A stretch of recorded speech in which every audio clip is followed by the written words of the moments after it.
You're listening to MJCF Presents Abolish, a conversational series uncovering truths from the family regulation system, aka Child Protective Services.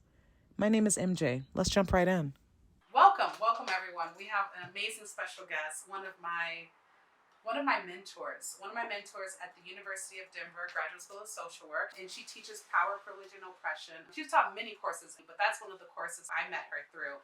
So I would like to introduce Ms. Colleen Gibley-Reed. I don't see Mrs., so my apologies. Whatever you want to say. But I'll I answer would like for you to introduce Sure. yourself and what you do, because our connection is the University of Denver Graduate School of Social Work. So, Yeah. Colleen, welcome. Thank you. Hello, everyone. I'm Colleen Gibley-Reed. I use she, her pronouns. And I'm just really excited to be here today with MJ. Thank you. What, besides teaching DU, what else do you do? Because you have like a full-time job and a half. I do. I call DU my paid hobby, Oh. where I teach classes on power, privilege, and oppression and disrupting privilege. And my day job that pays the mortgage, I work for the Kemp Center for the Prevention and Treatment of Child Abuse and Neglect, specifically on the Colorado Child Welfare Training System project. Wonderful. So I've been there I'm coming up on 8 years.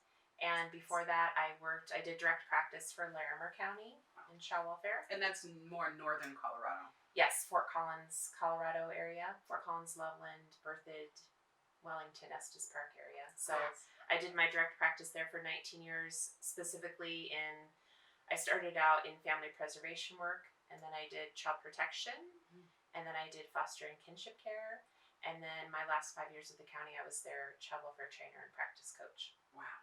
Yeah, Wow, so that's a lot. 26 years in child welfare. Whoa.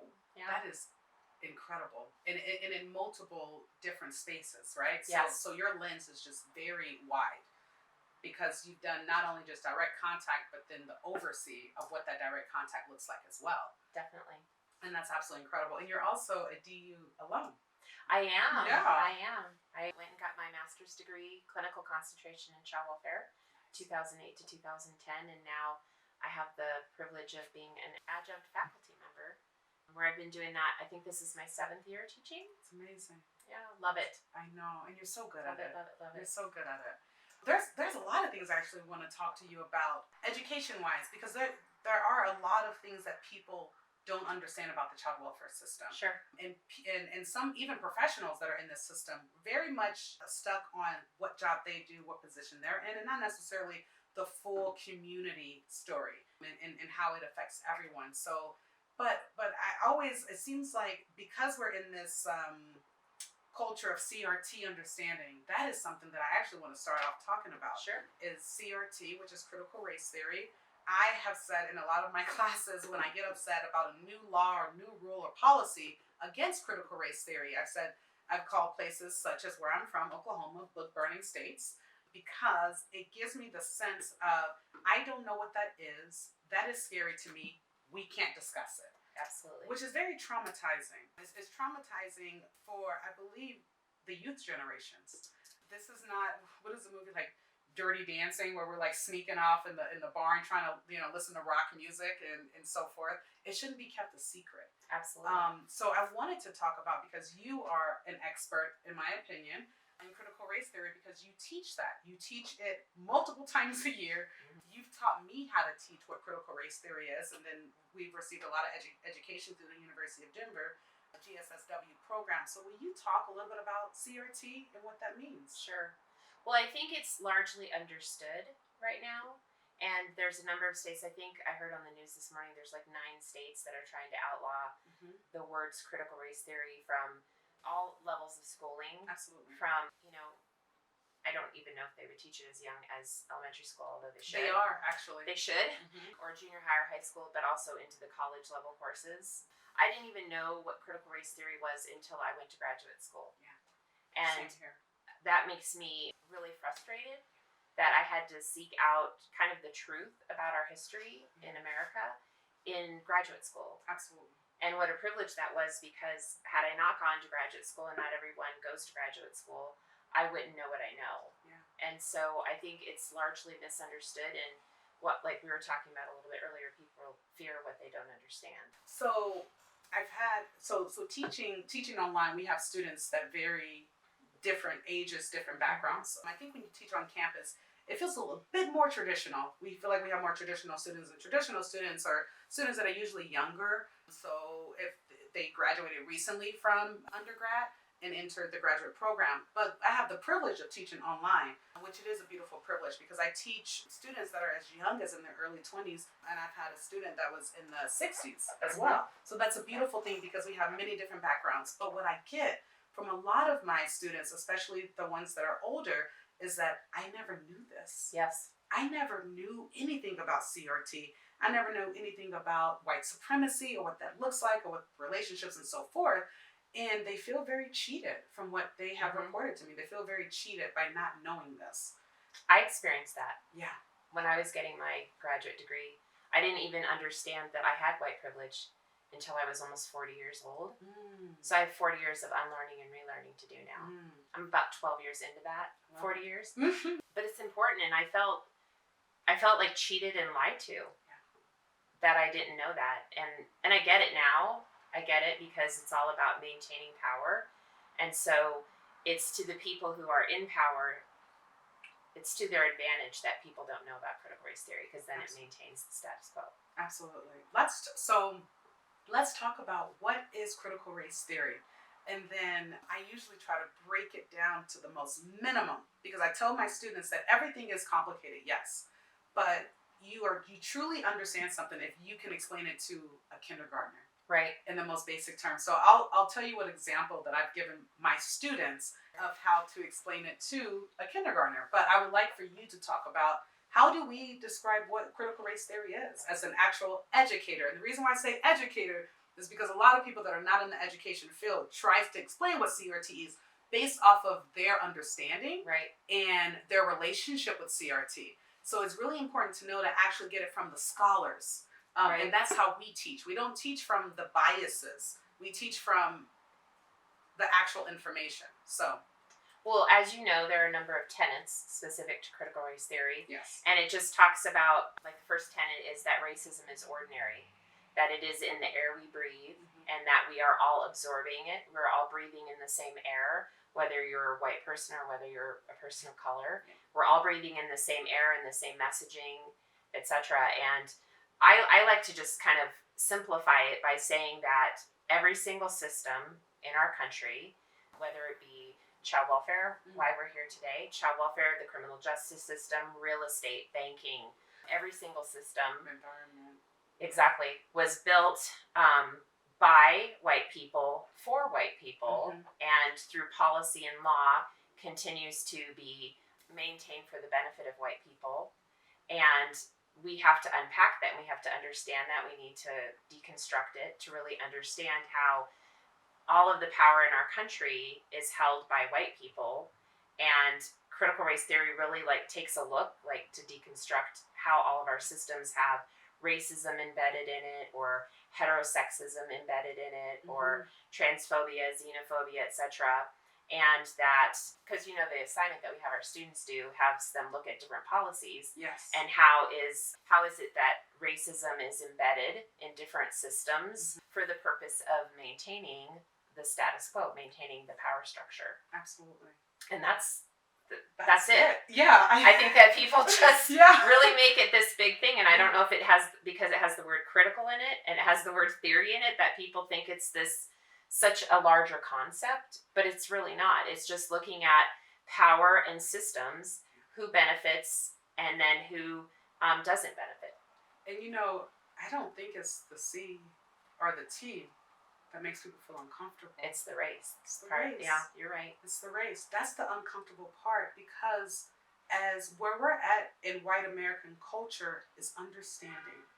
And you know how when toddlers are learning something new, they get so frustrated if they don't get it, if they don't understand it, and then they have this fit. And I think we're in this fit area where we're just like, I don't get it, so I'm gonna throw and lay out and have this toddler fit. I'm just gonna quit and I'm gonna cry about it. The way that I've explained it to my students, because we also have to understand, and you know this, and we teach this, is that it's not a you versus me, or it's not a them versus us. It's a let's learn this together and take responsibility, because the ignorance is bliss, but once you know, you cannot unlearn.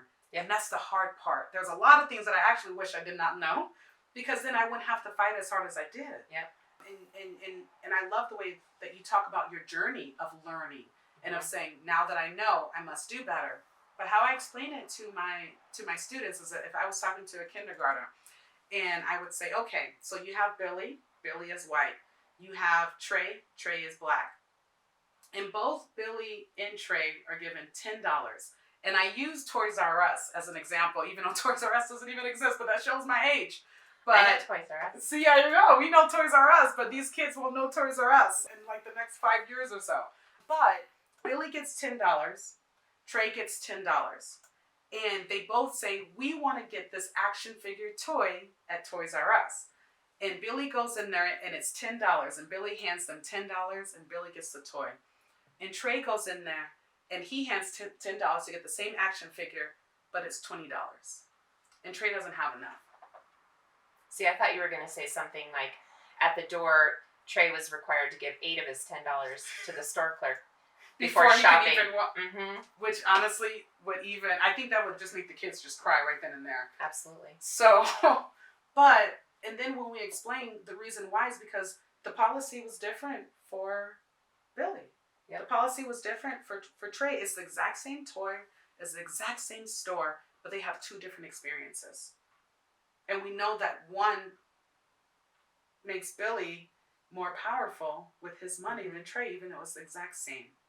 And that's, I was just going to say, what's interesting to me is also the fact that, like, Trey doesn't want to go in and get 2 toys. No. He just wants to have a toy just like Billy. Just like Billy. And they're friends. And here's the thing. Billy didn't do anything wrong. Mm-hmm. There's nothing that Billy did that was wrong. He wanted what he wanted, and it was the same thing Trey wanted, but they couldn't both get the same thing based off of policies, off of their skin complexion. Right.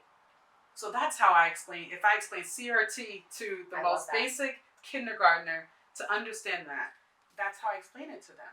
And you know what's funny? Well, not funny as in haha, but interesting funny, is if you actually explain that to kindergartner, they would say, but that's not fair. We need to do something about it. Yeah. But then you talk to adults about it, and then they would say something probably to the effect of, well, Trey should work harder for his allowance or something like that to gain more money so that he can go in and get the toy he wants. Oof. Which is horrible. That hit hard.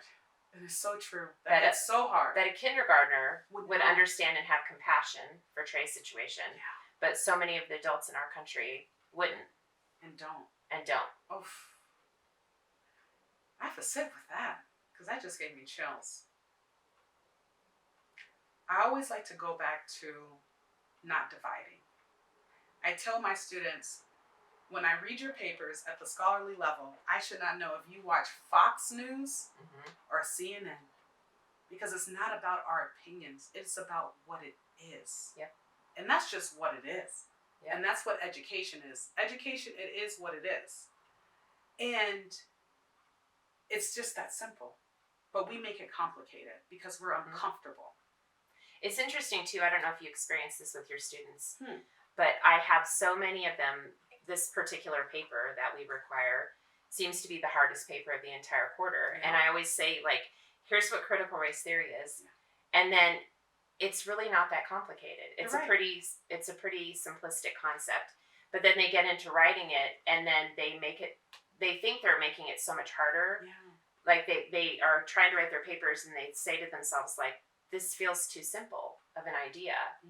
So then they start psyching themselves out without trying to, like, overthink it. And it's like, bottom line, it's a pretty simplistic concept. Really real life impact. I don't mean to, like, minimize the impact of it, but, like, the concept in and of itself. That is. And I love the way you said that about the children, because we have this protest, the national protest against systemic racism in the child welfare system. And as a team, we talked a lot about, I said, this is not about us as adults, because we've done so much damage and so much harm that this is actually about us providing that space, that love, that care, and that support for this new generation. I know that racism is not going to end in my lifetime. And I know that we're in the negatives right now. I just want to get us to base 0. Right. So then they can take it further. They can eliminate racism. Our great-grandkids' generation can eliminate, racism. But it's not happening in my lifetime. But that doesn't mean that we scare away from it and that we run away, because it is so hard. I remember this cathedral that I went to go see in Cologne. It's beautiful, and I'm not remembering the name, but I came in on a train, and then it was just came out of, and it's in Germany, Cologne, Germany, and it's gorgeous. Oh my God, it gives me chills just thinking about it. And it took 500 years to build. And when I read about the people that built it, they said, I know I won't see the result in my lifetime, but that doesn't mean other people don't get to experience this beauty. Or to be a part of the building. Absolutely. Of the beauty. And they took so much pride in building that beautiful cathedral that they knew that they would not benefit from. And we need to be okay with that as a society. We need to be okay with building support, building love, building community for the new generation. That's the part of the humanity that I think that we're missing. So I so agree. And it's frustrating that people are, focused on themselves so much in our country. We have a very selfish, self-centered country. And that is very individualistic culture. It's just individualistic. And we have multiple collective cultures in the individualistic society, and that's why we bump. Because we don't respect. And people from individualistic cultures have never had to understand collective cultures. Because of CRT, because of different policies and procedures that are put in place that says, no, everything should be separate. And you're rewarded if you're individualistic. Absolutely. Thank you so much for that, because again, you've helped me understand and how to relay that information to my students, which has been greatly helpful, because we know a lot of people struggle with that. But at least with students, they are there to learn. That's true. And that's what's different than whenever you're teaching CRT to people that are on the outside, because they're not necessarily coming to you for like, please, Colleen, give me education. Yeah. Please let me write this paper for absolutely. you. Absolutely. So that's beautiful. I want to talk a little bit about, so there are a couple of things that I want us to talk about, and there's things that I don't know, and that's why I have experts and guests that come in and teach me as well. But I want to talk about DR. Differential response. I thought she was going to say Dominican Republic, but we're going to go there, I guess. Will you tell me, what is that, and what is the impact? Sure. So Colorado began kind of a shift towards practice in differential response back in 2008, 2009, when they were doing actually a national research project in a couple of different, it was a cross-state or cross-site research project, I guess you could say. There were 3 states involved. And so Colorado was chosen as one of the states, and so 5 Colorado counties, Larimer, Arapahoe, Jefferson, Garfield, and Fremont County were part of the pilot, I guess you could say, of differential response. And so differential response is a practice that's been around since the late 90s, so it's not something that's like brand new. In some states it's called differential response, sometimes it's called alternative response. And essentially what it means is that historically, states, when they receive a child protection referral through the hotline, if it gets screened in, meaning it meets the threshold for child protection involvement, meaning with the law, the criteria with the law, we have historically just sent out an intake worker or a generalist worker from the smaller counties to go out, and back in the day we would call them an intake investigation. And they would go out and they would investigate the family and look for evidence to either confirm or deny the allegations of child maltreatment. And then at the end of the intake assessment, the intake investigation, they would enter a finding. So either, back in the day it was called substantiated, now they call it founded, meaning that the person who did the intake investigation believed that it was more likely than not that child abuse or neglect happened. Inconclusive meant that they felt it happened, but they didn't have enough information to back up that claim. And then unsubstantiated, back in the day, now called unfounded, means we went out, we checked things out, and we don't believe abuse or neglect happened. So every single referral that came through the door in child protection would go down that path to decide if abuse or neglect happened. And so whether it was like a really high level type of maltreatment, like child sexual abuse, or a low level thing like maybe educational neglect, and everything in between, if at the end of that process, that intake investigation or intake assessment process, we believed that yes, that happened, we had to do a finding. And what's really important to know about the findings part of it is once you have a founded finding, meaning it's on your child abuse and neglect record as a parent, that stays kind of on your record. It's not criminal. It's not a criminal record, but like with our system, child welfare system, you're kept in our system. It used to be called the Central Registry. They don't call it that anymore. So you would have that finding on your record forever, unless you did an appeal. You could do an appeal process right after you get the finding. You have a very short-term process where a parent can appeal that decision to the state. But a lot of times a lot of our parents are transient, so maybe they didn't get the letter, or maybe they got the letter and then maybe they ignored the letter, they didn't understand it, and maybe didn't ask for clarification from the caseworker or whatnot. And so that, follows you forever. So I want to talk about what that would look like. So let's say that I had an investigation on me from 25 years ago. I had no criminal charge. No one was harmed and hurt. No one died or whatever. What would it mean like for my career for me to have something on my record like that, even though it is not criminal?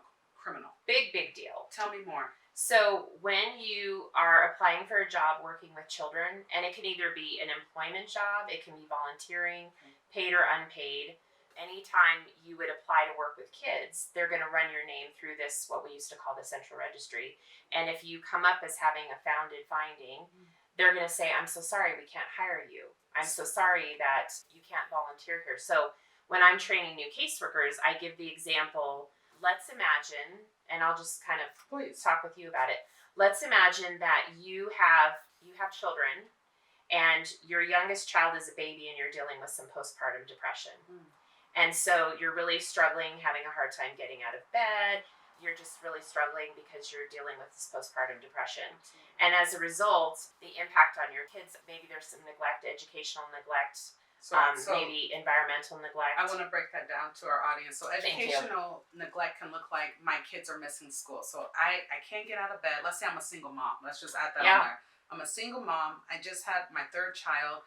I'm dealing with a lot of poverty. I don't know how I'm going to keep a roof over my head. I barely have gas money to even get the kids to school. They're eating, but maybe I'm not cooking like nutritious meals, right? And then they don't go to school. So then the school calls the Department of Human Services or Child Protective Services and say, these kids haven't been in school in a while. I'm worried about them. So that can be educational neglect as well. Perfect example. So back in the day when we only had this option, if I'm your caseworker, no matter the circumstances that you're dealing with, even if I feel a lot of compassion for what you're going through, I had no choice but to enter a finding at the end of that assessment. So what that means is you would then have that on your record in terms of child protection. And then let's say we get you some help during our involvement. You're feeling better by the time we close out the assessment. And then fast forward 20 years. You're a grandma. Congratulations, Yay. You're a grandma. And now you're living great. Life is good. You're supporting. You're healthy. Everything's good in your life. And now let's say your oldest has a child. And you are so excited to be a grandma. I don't know what they call a grandma. And my mom is called Nana. So you're excited to be a Nana. Mima, Nana, whatever. And you are so excited about being a Nana. And from the day your grandchild is born, you're like, I can't wait till they go to school because I'm gonna volunteer because I have time for that now because I'm retired, right? So then your grandchild goes to school, and then you apply to volunteer at that child's school because you're a Nana. Things are good. I want to go to the zoo with them. I want to meet their friends. I want to go to the bake sales. So you fill out this paperwork, and then they say, sorry, we can't have you do that. You have a finding. Even though you want to volunteer because of what happened 20 years prior when you were going through a hard time, you would not be able to volunteer in your grandchild's classroom. They would have to turn you away. I can't even imagine. For something that happened 20 years ago. I can't imagine. So that's with high-risk assessments. That's with an investigation. So Colorado, back in 2008, we applied to be part of this Differential Response pilot project. So with Differential Response, it gives counties the flexibility when a referral comes in and we do decide we want to go out and see what's going on. Sure. We have the option to set it down kind of that investigative path, but we've changed our language. We don't say investigations anymore. We don't call them investigators because we're not the police. So we send out people and we do an assessment, a high-risk assessment, or we have the option to set them down a different path called the family assessment response. I see. So high-risk assessment path is really good for things like child sexual abuse, really bad physical abuse, a fatality with a surviving sibling, human trafficking, really bad domestic violence. I always say it's like the really, really critical things. Which studies show that's about 10%. Yes. It's 10% out of 100%. We have those egregious cases, those parents that should never see a child ever again. Right. Because of how severe the abuse and the mental health was. And we have those. We do. And so can we just send that 10% down that pathway and do findings on just that 10%? So we need that. And that's why I say 10%, because people don't know that. Exactly. The research shows that a lot of, and then I can't wait for us to talk about mandated reporting, right, as well. But a lot of us have the conversations, and a lot of people that aren't in this field will say, well, what about those parents that we see on the news, right? Those I worked at the Rocky Mountain Children's Law Center for many years, and that's how I got into working with the Guardian ad litem's office.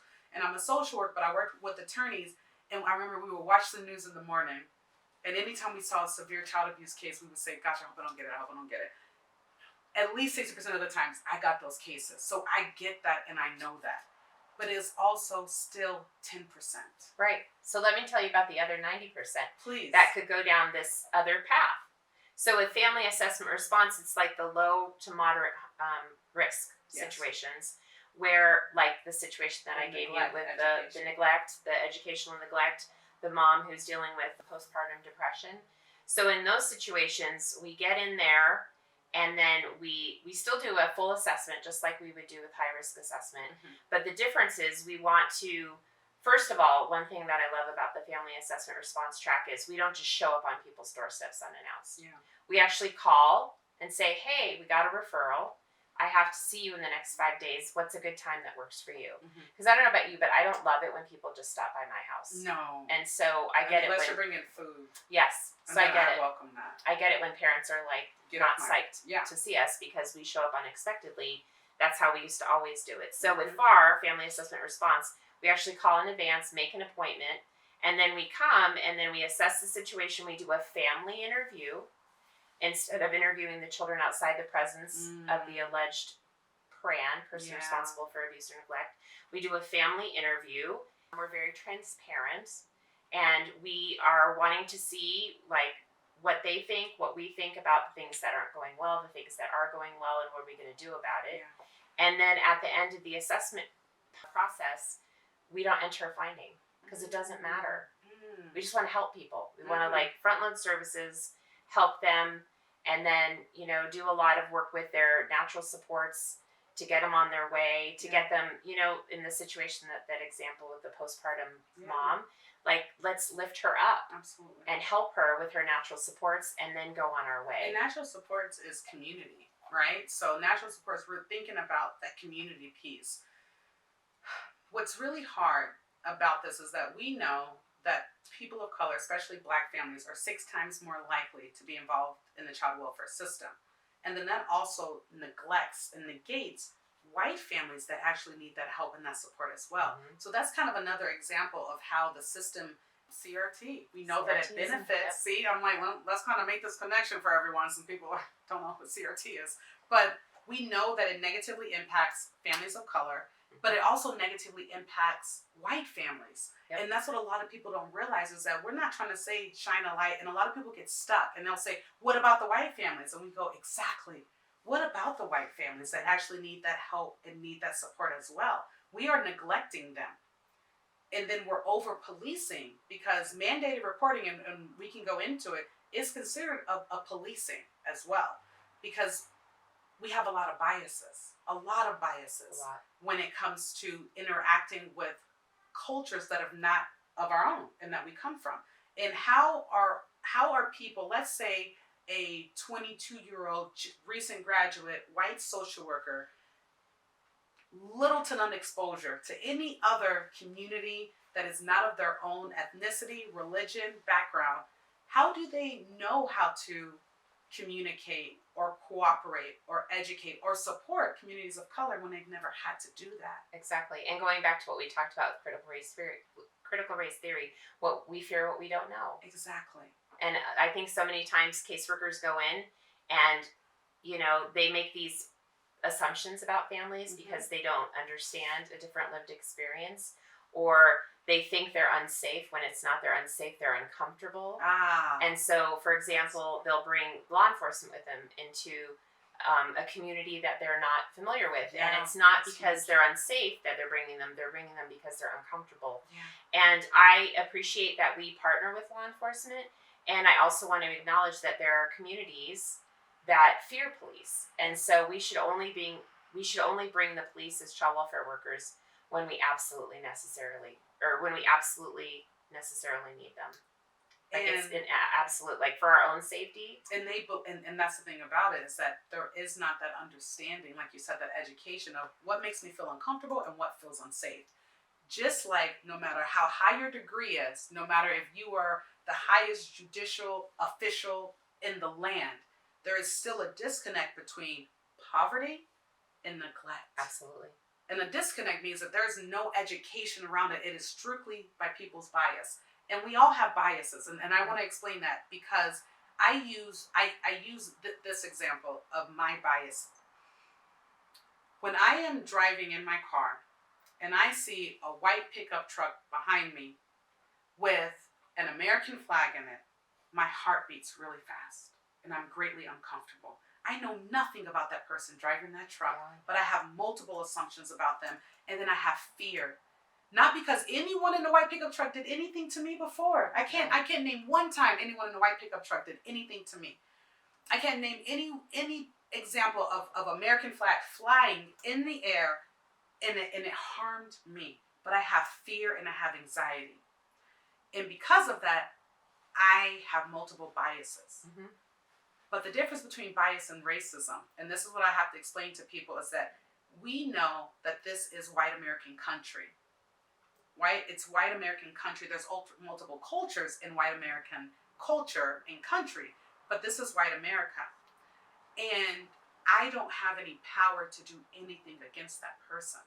It is when your biases are leveled and elevated through your privilege. Yep. And your privilege is white privilege. I do not have black privilege at all.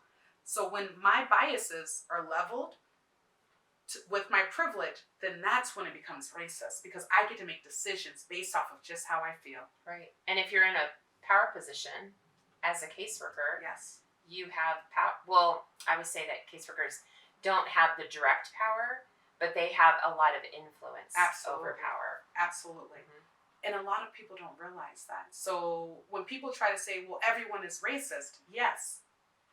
But we know that white America has the power. Right. Because there are no rules and regulations that actually lift people of color above white people. Right. Rules and regulations are lift to try to create equality. A lot of history that people don't understand is that they'll say affirmative action. Mm-hmm. The first affirmative action was for white people after slavery. That was the first affirmative action from the governor. Mm-hmm. From our government was for white people that had lost their slaves due to the war. So then they had to backtrack and give them support in order to do so. But a lot of white people and people of color don't know that that's our history. And that's what people are afraid of, is the history, because then it gives us the true roots and the true meaning of who benefited and who it negatively impacted. And that's why people are afraid of CRT. Absolutely. It's like this boogeyman under the bed. And it's like, there's actually no big boogeyman under the bed. Right. It's okay. That gets me into thinking about mandated reporting. And we may have complete opposite views on mandated reporting. And I think that's okay, because it's there for a reason and we know where it came from. But we also know who it benefits more. And because of our biases, mandated reporting does so much more harm and policing over families of color than anyone else. So tell me a little bit more about, actually as a social worker and as an educator, sure, what is mandated reporting? Well, mandatory reporting came out of, interestingly enough, it has to do with, people who are professionals or even people just in the community that call when they are concerned about kids. Yes. And it started out back in the 60s, is my understanding, when medical professionals, when they actually, as I understand it, once they got technology related to x-rays and they could see non-accidental trauma, that was it children battered syndrome? Battered children syndrome. Thank you. Which is from C. Henry Kemp, who the Kemp Center that I work at is named after. Yeah. So C. Henry Kemp and his colleagues kind of coined that term, battered children syndrome, and that's when X-ray technology was showing us that kids were being this egregious harm to children, and so they started passing laws back in the early 70s through CAPTA, the Child Abuse Prevention and Treatment Act in 1974, where they required medical professionals, if they had concerns, to report to child protection entities. And over time, that list has grown. Yes. Lots and lots of professionals are listed on that. I mean, really interesting professions like veterinarians are on that list, and that's because they've seen through research the connection between child maltreatment, domestic violence, and animal maltreatment. Absolutely. Animal violence. Film processing people. So the guy at Walmart who does our pictures, that's another mandatory reporter. And generally people who just interact with kids. So I think the intention is good in terms of, wanting to, take people who are in professions that aren't child protection, like creating their own assessment process, or they're doing their own investigation. So I think there's some intent that is positive, but as we know, intent sometimes doesn't line up with impact, oftentimes. And so the problem with it is that there's a lot of bias in the people that make those reports. Yes. So you see people who make reports that, a lot related to poverty. For example, maybe we'll get a report from, say, a teacher who calls us and says, this kid's been wearing the same pair of pants the last 5 days. Yeah. And we say, are they appropriate for the weather? Yes. Are they clean? Yes. Well, that's not neglect, that's poverty. Because, thinking about some of the professionals who hold those roles, who are mandatory reporters, they're looking at the children through their own bias lens. And assumptions about how people should be parenting. And that's another thing that I want to say is, like, there are a lot of different ways to parent, and that's okay. Yes. That doesn't mean it's abuse or neglect. It's just maybe different from how I was raised. I think people, if we as America, I always like to shout out to Germany, not because they did everything right, but because they continue to educate about this is what we have done, and this is what we will never do again. Over and over and over again. I had one of my internships out in Germany, and I realized that every education system involves the Holocaust at every level, and it's not sugar coated. And everyone has to do this as a part of your education. And in America, because white American culture has controlled the narrative, they don't realize. Excuse me 1 second. I didn't know anyone was coming in today. Maybe our cleaning person. My apologies. It's okay. So sorry. Oh, where's the button to stop this? I'm trying to feel it out. I'm like, I don't know where the button is. Hi, There it is. how's it going? Nope, got it. Okay, perfect. So when I went to the APA, the American Psychological Association conference, this was, I believe, like around 2019. A lot of things were talked about race because psychology was controlled by the white European-centric narrative.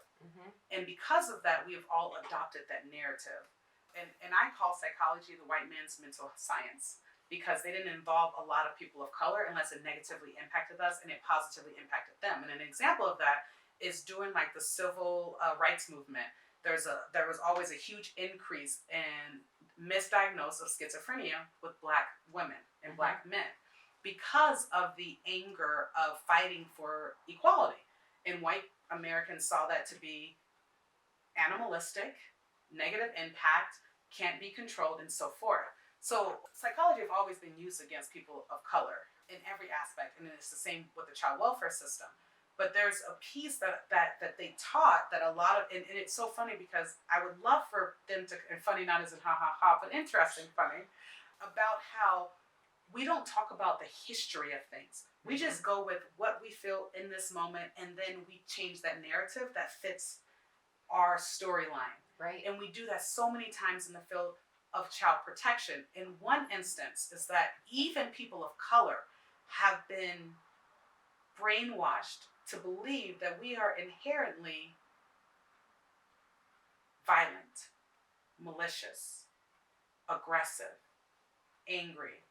And we are taught, and then other people are taught, that we hit our kids and we spank our kids and we beat our kids. But what a lot of people don't realize, and I'll have to remember the name of the author that wrote about the history of spanking and how that came from Europe. It didn't come from Africa. And it didn't come from Africa because there were many tribes. And I know a lot of Africans are just like, my husband was like, he said, you know how my mom taught me? She was like, she beat me like a drum. Like I was a drum. And I'm like, okay, I get that. I'm not saying that there is no beating and there is no physical discipline. But what I'm saying is that it did not come from just Africans and African Americans. Because how we got here, we were beaten and raped into submissive over and over and over again. And there was a lot of African communities and actually believed that babies were reincarnated grandmothers and grandfathers.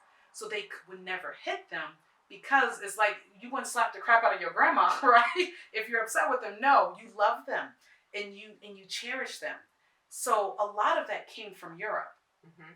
And then whenever Europe started to colonize, they used what they've done in Europe to then colonize by using the physical aggression and beating and so forth. So then whenever we came to the United States forcefully, it wasn't just, come on guys, let's take a cruise, right?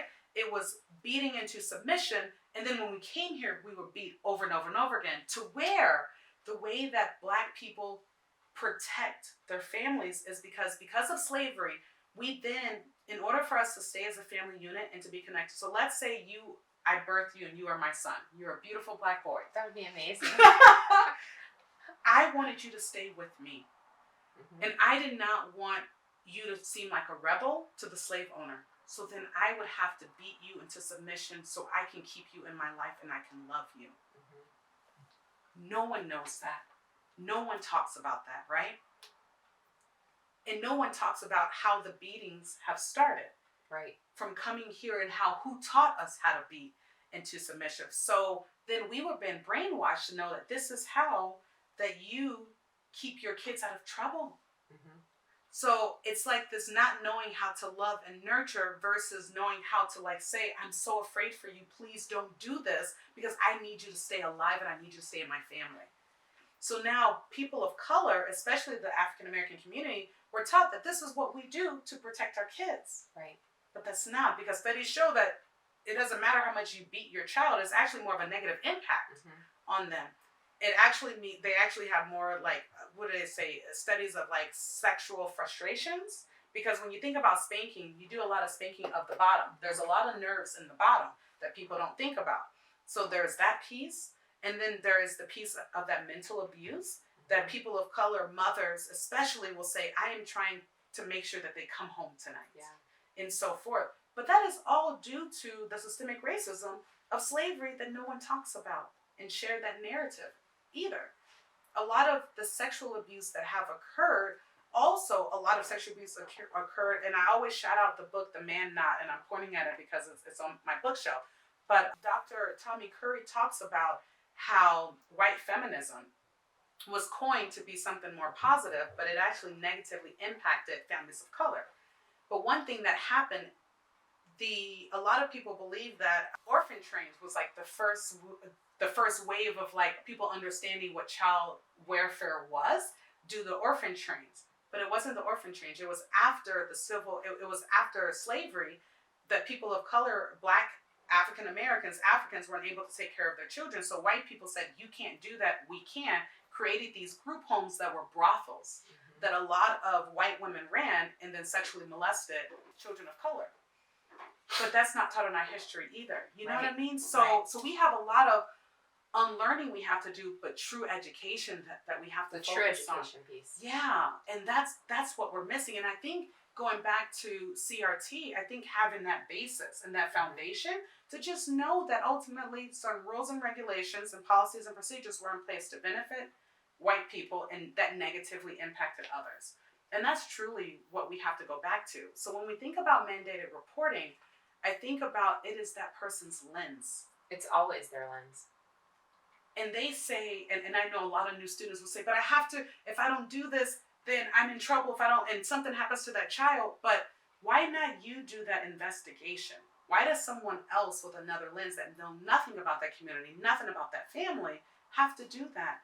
Well, I know you know about this term about mandated supporting, becoming mandated supporters. Yes. Not just mandated reporters. Absolutely. It's like, what is that person doing to step up to try to help that family before calling in? Yeah. And I think that's also a problem within the field of child welfare. We're talking again about like collective communities. Yes. And it should be everybody's responsibility if kids are being neglected or if kids are being abused or, you know, not being treated well or just need help or whatnot. It should be our community's responsibility. Yes. But instead, so many people just say, I just need to call child protection. It's not my business. Yes. And we need to make it everyone's business. And Yes. I am a firm believer, and maybe one day I'll do a TED Talk about it, that child abuse and neglect, domestic violence, animal cruelty, elder abuse, all of that happens in our country because we let it.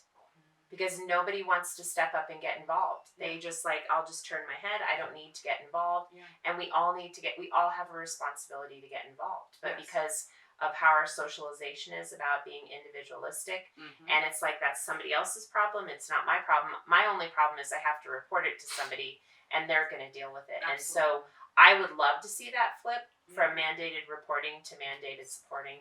And I think hopefully in the field of social work, we can get there, because ultimately, you know, I feel some type of way about and I'm an MSW like holding degree. I get it. I support us, but I feel some type of way about the field of social work. Period. Oh, we have work to do within our field. And as you were talking, I was even thinking about how with child welfare workers, some are social workers, but so many are not. You're right. So many come from different backgrounds like criminal justice or sociology or psychology or human development and family studies. And so it makes me even wonder, you know, we talk about critical race theory. So I don't know if it's like 40% of caseworkers are social workers. So then at least that 40% maybe has a better chance of understanding about bias and microaggressions and critical race theory. Whereas what about the other 60%? What are they learning? Absolutely. And that's why I have so much hope, because people love your training. Like you get them excited. They're just like, we can do this. You're supportive and you're educational. But my concern is that when they leave you, who's over that? You know what I mean? I do. Like when they leave you, it's not us individuals that are actively fighting against systemic racism in our education, because you actively are fighting through education. But it is after they leave under your umbrella of brilliance and of education and of support, and then they get with a supervisor that's been doing this for 25 years and nothing has changed, and that person is not willing to change. Just because you're in the field of social work doesn't mean that you're anti-racist. Right. But what I will say is that if you are in the field of social work and you are not pro-justice and anti-racist, then you are in the way. You are 100% in the way, and you have to get out of my community. And my community is not just the Black and the brown community. My community is anything that touches the child welfare system, because we are all impacted. Yep. My community is impacted. So a lot of individualistic people that are usually white people are able to separate themselves from the work that they do. And then they're taught that that's professionalism. But the idea of professionalism is only taught by white Americans. It doesn't have this holistic cultural view of what we do to support community. So professionalism is, no, you can't get close to a client. But mind you, and I always shout out to Navajo Nation, Native Americans, is I was taught that we don't call them clients, we call them relatives. When you change the language, it is so important. Because if I'm saying, you're my relative, and I'm going to treat you as such. I love that you say that. I'm part of this group. We meet once a month. It's called the Child Welfare Truth Telling Collective. And we're exploring things like language and the power of language and how that impacts the work that we do. Yes. And I'm super stickler on the power of words and how words impact people, whether it's in my DU classroom or whether it's in my child welfare classroom.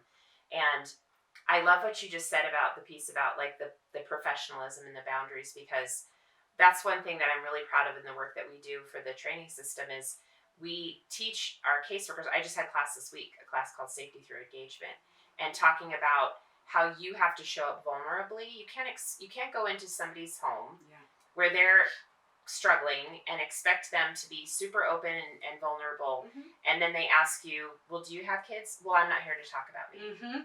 It's like, that's the number one line that people say.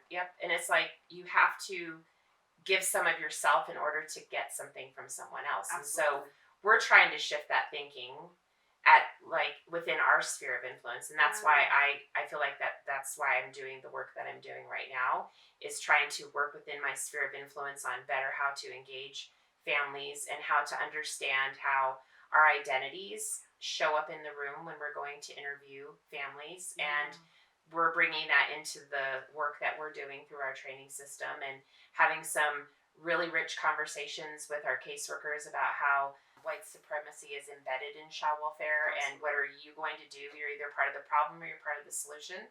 So we're doing these, they're called Courageous Hearts Media Circles, and we come together for an hour and a half and we watch a video clip. We've shown Kimberly Crenshaw's The Urgency of Intersectionality.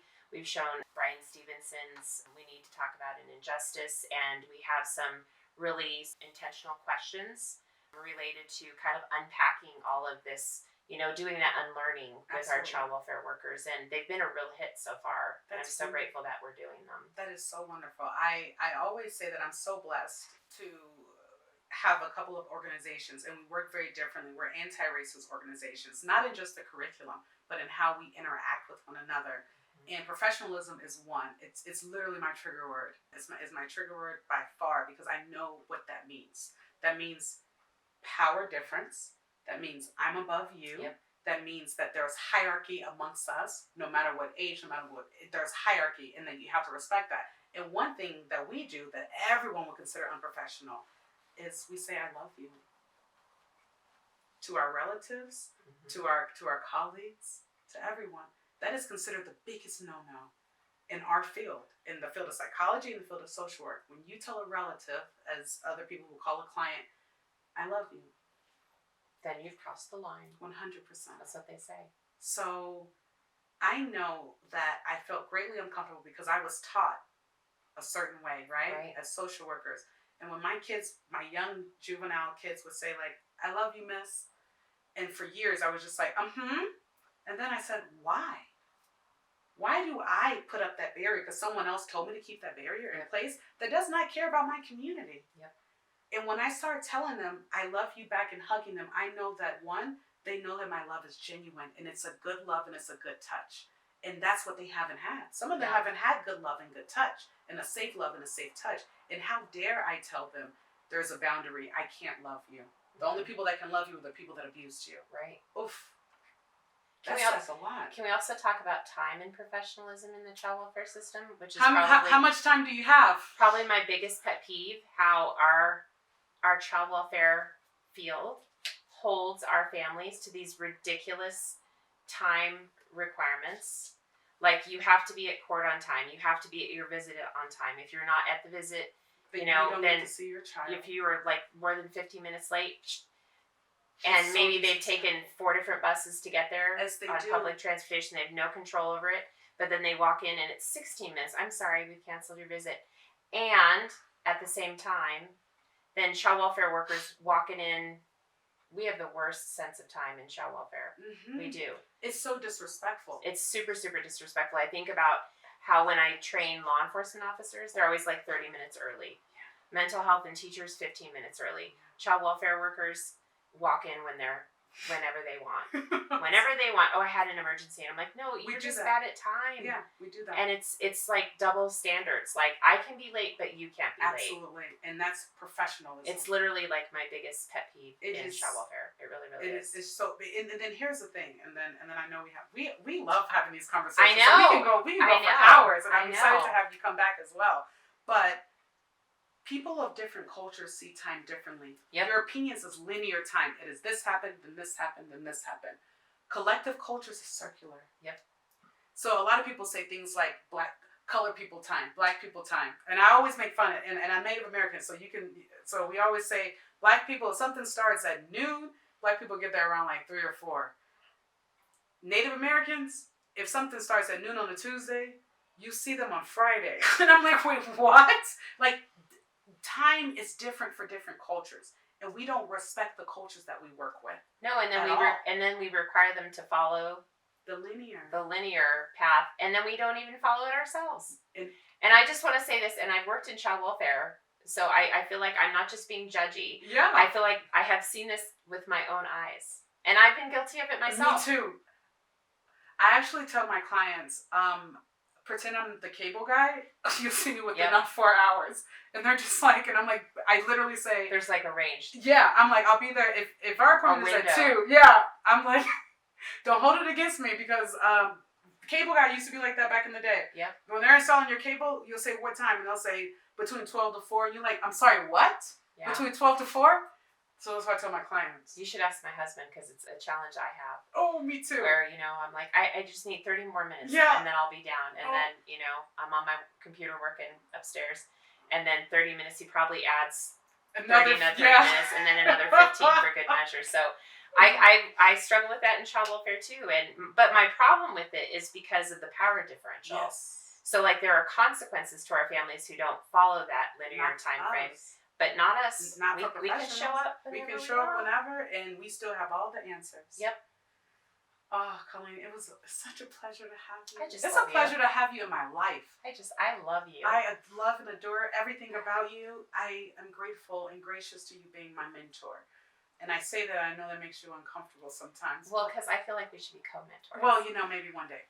But right now, I'm just appreciative of everything you bring to the table and how you bring compassion and love with every time you educate, whether it's one class or one individual or in one moment. It is love and it's compassion. And that is something that I'm working on tremendously. It's daily for me to work on that. But you graciously do that with every interaction with every person, which is why you are so loved and so valued, and we need you and we appreciate you as a community. Thank you. I just really hope that I'm planting seeds in people. Yeah. I really, really do. Yeah. And I'm proud of where we are in child welfare in Colorado, but we have so much work to do, so much work, and I want to be part of that. I want to get better because the families that we work with and the communities that we work with deserve better, and so we have work to do. We have a lot. Before we leave, I know that this will not be aired until after, but you just joined the MJ Consulting Firms Coalition. Absolutely. And you would be participating in the national protest against systemic racism in the child welfare system. Can you tell me a little bit about why you joined and what impact you think that this can have? I am so excited. And I'm so proud of you and the work that you're doing with your consulting business and creating the coalition. And I just think it's a really great effort to be involved in. And I remember the first time you told me about it, and I was like, where do I sign up? I couldn't wait. And so I'm super excited. The protest is next Saturday. Yeah, my husband and I are going. We have our t-shirts. We're ready. And I feel that it's because I feel like allyship is a verb. Yes. I'm not going to sit my butt home and not do anything and then pat myself on the back about how awesome I am. Allyship is a verb, and it's about doing things, and it's about showing up and using my voice, using my position, using my privilege to lift others up. And that's why I'm so excited to be there. It's a blessing to have. I can't wait. It's a blessing. And I'm excited to see the other things that come along, and I'm going to be there for that ride as well. And we are doing this as a community. That's the thing about the coalition, is that it's not a me thing. It's not a me and my community. It is a we. And that's why we have people part of the coalition that have never touched the child welfare system. They don't know a lot, but they understand systemic racism, and they understand that certain families are affected more about it. Yeah, exactly. Our media director is just like, I don't know what this is, but I care. And I'm like, absolutely. I love that. I love that. I'm excited to have everyone be a part of the solution, because we have all been a part of the problem. Mm-hmm. All of us have been a part of the problem. And I have to own how I uphold white supremacy just in my position. And I own that. And I want to make it better. And us as a community, we want to do better, but sometimes we don't know how. Absolutely. So we lean on each other to get there. And I just want to say, because I've been in child welfare, I have reparations myself to do. Ooh. I made serious errors, because remember how I said I didn't even know about my white privilege until I was 40? Yeah. That was like 16 years into my practice, and I think back to the harm that I've caused, and I can't go back and erase the harm that I've caused, but I can influence the future. Yeah. And so this is like my, trying to make it right moment. That's amazing. In my career. That's amazing, because a lot of us get caught up in our individual feelings and our guilt, right? A lot of people feel guilty and they'll say, but I didn't know. And I get that, because there was a lot of things I didn't know either. I don't hold that against anyone. But let's do this work together. Absolutely. Let's do this work together, because we can. And now we know better. So and when you know better, you do better. Maya Angelou, I love her. Beautiful words. Thank you so much. Thank you. Thank you. Thanks for watching. And don't forget to tune in next week, Wednesday, 12 p.m. Mountain Time, for a live debrief with our special guest. We look forward to having you join the conversation.